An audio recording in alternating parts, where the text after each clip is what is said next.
This is my Skyline that I bought for $10,000. And in the last video, we found this. Oh my God, that's a freaking con rod coming out of the block. Last week, we swapped in this Marketplace RB20 on the garage floor and we got it cranking for the very first time. Oh yeah! Sounds like it's got comp. And because this Marketplace motor had no history behind it, we still don't know if the engine will even run. So today we're going to connect up the fuel lines, the radiator and the clutch, and hope to God it runs. I really hope it doesn't make the same sound as the old motor. Being the cheapest R32 Skyline on Facebook Marketplace, the problems weren't really unexpected. You know, we got a blown motor in a Facebook Marketplace car. Surprise, surprise. But that's why we, of course, have this RB20 that we just put in. And all we need to do to start it really is connect up the fuel. So I got this fuel line because all the old fuel lines were degraded like crazy. So let's get to installing the fuel lines and then we'll work it out from there. This is the old fuel filter and fuel lines, and we were supposed to change them before putting the engine in, but I didn't have any spare lines laying around, so now we have to deal with the consequence of installing them with much less space. Luckily, there's just enough room to get to everything, so I started off by replicating the old lines by lining them all up, then cutting the new lines to length. And then I used some clamps to install them on the new fuel filter, and man, look how tight it is in there. There's really not that much space. I then connected up the new fuel lines to the engine with these clamps, and yes, I know they're not the right ones, but they'll do for now as we run out of EFI hose clamps. The next thing that we needed to do was install new plugs on the coil pack harness. This is because this motor is very old and all the heat cycles have made the plastic brittle. I found this plug kit on eBay and it includes basically everything that you need to install new plugs, but I only needed the plugs and nothing else, as the metal bits that go into the plugs were totally fine and I was able to just slip them in place. And you can see the plug here is two pieces, the brown piece and then the yellow piece. It was super satisfying to install everything with fresh new plugs, and now let's see if they make that satisfying click sound. Okay, we got some brand new plugs on our coil harness now. Very excited to click these in because every time I've clicked in plugs on an RB20, it's not been satisfying. Here we go. Please, please, please. Oh, look at that. Yes, that is so satisfying. Oh, hell yeah. It definitely made that satisfying click. I then connected up the battery, then connected up the fuel pump, and then I jacked the car up because we still had some work to do underneath the car. I needed to install the tail shaft, so I quickly zapped that all in place, and then I filled the gearbox up with some oil. I do have a pump and I could pump it underneath the car, but there's kind of no point when you can just pour the fluid into the shifter hole. It's much easier that way and more efficient. And at this point, the car was basically ready to start. We've filled up the transmission, changed the plugs that go to the coil packs, we've put on the exhaust, we've plugged up all the fuel lines. We are basically ready to test fire the car now. These RB20s are kind of weird. They don't really idle without the intercooler pipes connected. So we might only just hear like a test fire and we might hear it run for a second, but it's probably not going to stay idle. So I'm going to try to keep it idle if it does even turn on. But this is a super exciting moment. I can't wait. This didn't even take that long. It didn't cost that much money. And we've basically got a running RB20 after this. But I'm probably speaking too soon. I should probably stop and try to just test the car. Okay, here we go. I am super nervous, I'm not gonna lie. I'm hyped, but I'm nervous. Now, I'm just trying to think, have I done everything? We haven't filled up the power steering, so I might quickly do that so it doesn't run dry. I'm just gonna fill up the power steering reservoir with some power steering fluid / ATF and hope that nothing squeals or anything when we test fire it. All right, guys, here we go. Please, please work. Fuel pump is primed. Here we go. Ooh. Oh my God, it's firing. Oh my God.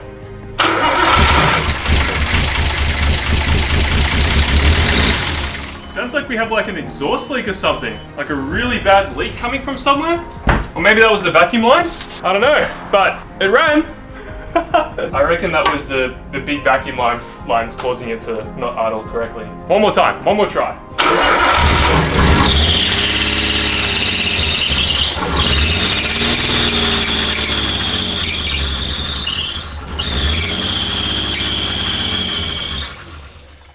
It runs! Don't mind all the squealing though, that's because every single belt's loose, but hell yeah. That was definitely the most ideal sounding RB20 that I've heard in this garage, and in an attempt to make it run even better, I decided to install all the cooler pipes and as many vacuum lines that I could. I then installed the radiator because I just wanted to get as much of the car complete as possible. I then installed the clutch fan, connected up the lower radiator hose, then the fan shroud, and then finally the top radiator hose. We are making some killer progress, guys. We've got the radiator, the fan shroud, and the clutch fan all installed now. And as you can see by this little device here, we're going to try to see if there are any water leaks. So I'm just going to fill the radiator up with water, and I'm going to just see if we get any leaks. Maybe some on the water pump that we didn't replace. I don't know. That would really suck, but yeah, we're just going to see if we can like run the car for a little bit longer and have some coolant flowing through it. Because then we can sort of button that stuff up and take this thing for its first ever drive. So let's go.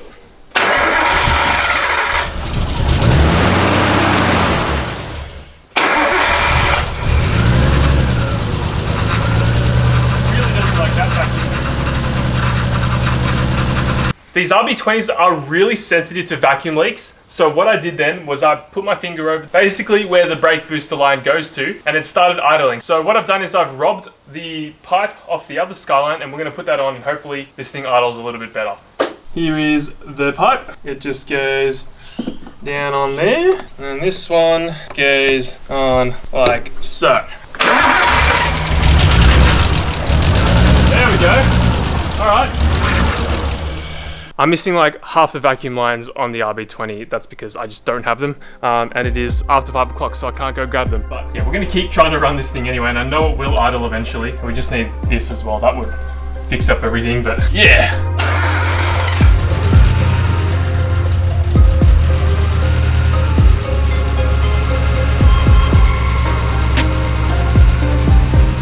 Right, it's so good to see this car running, man. It's the motor you picked up. Yes, sir. I'm glad to see that my impulse didn't scam Rex. Yeah, boys. Hell yeah. It keeps dying and I need to keep turning it on. It's very stinky. It's the next day now, guys, and we do have another part to install. It's probably the final part in order to get this thing driving. This is the clutch master, and the one that's in the car currently is broken and not working. So hopefully this is the same one. It looks a little bit different. The bleeder valve is on a little bit of a different spot, but hopefully this all bolts up. If it doesn't, then we're not gonna be able to get the car driving, but we're almost there. So hopefully this fits. This is another part that I regret not installing while the engine was out. Nissan really doesn't make it easy for you. The intake manifold is in the way of the line that goes to the clutch master cylinder, and it is very tight in there. Here is a comparison of the new part versus old part, and you can see that the old master cylinder is ever so slightly longer. However, everything else is in the same spot. I had my friend Ash come around and help me bleed the clutch. It's really difficult to get a dry master cylinder bled, so it really helps having 2 people. Otherwise, it would probably take me a few hours to do myself without a vacuum bleeder. What do you think of the gear shifter? Feels good, dude. Whoa, just straight away in, bang. All right, guys, check this out. So, are you ready, guys? We got power and we have clutch. Yeah, boys. And what's really cool is this short shifter from CubeSpeed. If you guys want a discount on this short shifter, then it's gonna be right here on the screen. But look how notchy this thing is. Bro, it is so notchy. I'm so excited to drive this thing. Woo! Look at the taillights working as well. Hell yeah! It was finally time to put the car on the ground and off the jack stands, because technically now we should be able to drive the car. Okay guys, this is it. We're gonna drive the stolen R32 Skyline for the very first time. I mean, we'll see. I don't know if it's actually gonna move under its own power. I mean, it should technically. It's got the wheels spinning, so let's find out. All right, here we go. Key in. Okay, it starts. Yes! Woo! Brakes work. Yes! Yeah, boy. No way. He's got a GTR. GTR, baby. Look. RB26. Oh, so satisfying, yeah? Bro, this is so much better than a tough rig. Oh my god, yeah, man. Yeah, it's actually really notchy. after buying a non-running, unknown condition R32 Skyline that had been stolen in its previous life, we have finally revived it and it finally moves under its own power. We had to do a lot of work to this thing, and because this is the one that I'm keeping, once we get it registered, anything is possible after that. I'm so stoked that this thing finally moves under its own power, but we still have a lot of work to do. Alright guys, next day, and we managed to get the lines that we need in order to get this thing running mint. As you can see, got myself some line, don't know what the dimensions are, but this will go over the brake booster, and then this one will cover the line going from here to here, the breather. The only other issue now is that we don't have all the proper intercooler piping to connect onto the max petting rod's turbo, because it doesn't come with the standard fitting that the RB25 turbo has on the front housing. So you can see it's like a bolted flange, whereas the max petting rods, you just need a coupling. So what I'm gonna do is I'm gonna rub off everything on the other RB20 that we have in the garage and the other Skyline, and then hopefully we can get this thing running mint. This shouldn't take too long. Enjoy the time lapse.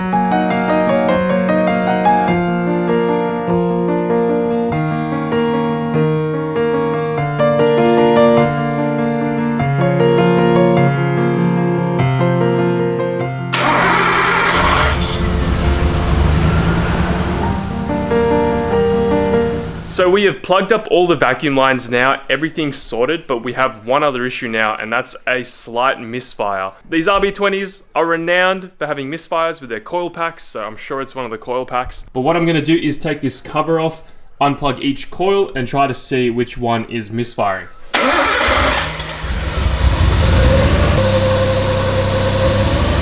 Okay, that one didn't make a difference. Alright, we're gonna take this coil pack out. I got like a million different sets of these. As you can see, I've got like another set somewhere back down there, so we're just gonna keep trying them out and see which one works.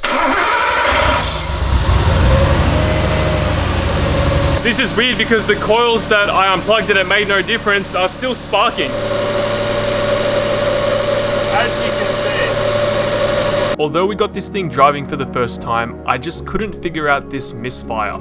I tried a lot of other things, and I even took off all the intercooler pipes off the other car and put them on this car. I thought that maybe the vacuum leaks would be causing the misfire. I even went as far as trying to turn the CAS, which is like a cam sensor that you can move to alter the timing, but I just had no idea what was going on. Luckily, my friend Ollie came around. Alright guys, we finally have all the intercooler piping on now, and we also have an intake with a MAF that I'm pretty sure that works. If it does run with misfires, then we do have more of an issue, and then we're gonna have to look at that another day, but let's see what happens.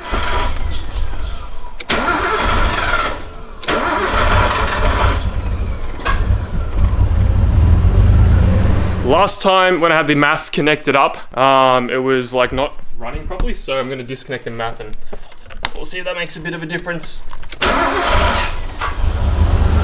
Yep. Sounds like it's still misfiring though.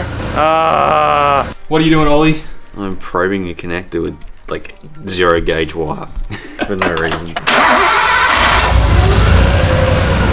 Alright, Ollie is now listening to see if the injectors are firing, because we also have this problem on one of the other RB20s, so maybe it's that.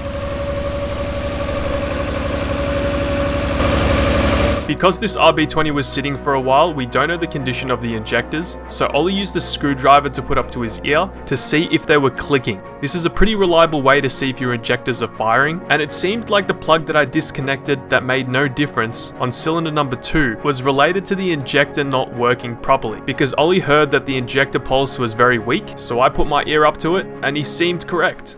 So guys, from what we can tell, it seems like the injectors are the cause of this misfire, because having your ear up to the screwdriver that goes to the injector, number 2 and 3 sound a little bit weak. Now guys, please don't click off the video just yet. I have some exciting news. As much as I'd love to finish this car off and get it running correctly and replace the injectors, I just don't have time.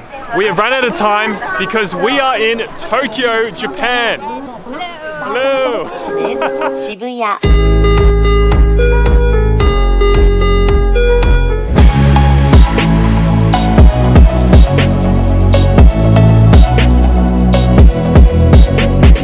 So, Why are we in Japan, guys? Well, two reasons. First reason, I'm on a cute little holiday with Chloe. We're just here to enjoy Tokyo, Osaka, and Kyoto. We've spent today just exploring Shibuya. And the second reason, number two, the one that you guys are probably most excited for, we're gonna be checking out parts for the R32 Skyline right here in the motherland, Japan. That's right, we're gonna check out Up Garage, Autobacks, and we're also going to explore, you know, I don't know, maybe the Nismo factory, we'll see. But we'll save that for the next video. You guys are probably excited to see the R32 finished in today's video, but unfortunately we just weren't able to do that because of this. This is the reason why. So hopefully when we get back, we can get the R32 Skyline running. But yeah, we're going to check out some parts first here in the motherland. Thank you guys so much for watching, and I will see you all in the next one. Goodbye.